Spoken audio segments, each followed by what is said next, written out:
In this guide, I'm going to explain how to change your screen resolution using the NVIDIA Control Panel.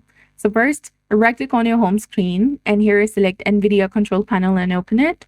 You can also find it on your Windows PC by searching for it by using the search bar.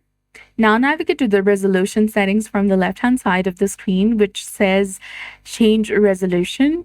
Go ahead, under Resolution section, select your desired screen resolution, and also adjust your refresh rate, which is optional.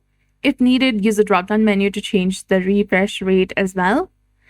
Then after, apply your changes, and you can also create custom resolution. Click on this option right here. Click on Create Custom Resolution. Remember to only use this if you're familiar with your monitor supported settings. Then click on Test or OK to confirm, and you'll be done. You have now successfully changed your screen resolution using the NVIDIA Control Panel. So if this guide was helpful, please like, share, and subscribe. Thanks for watching.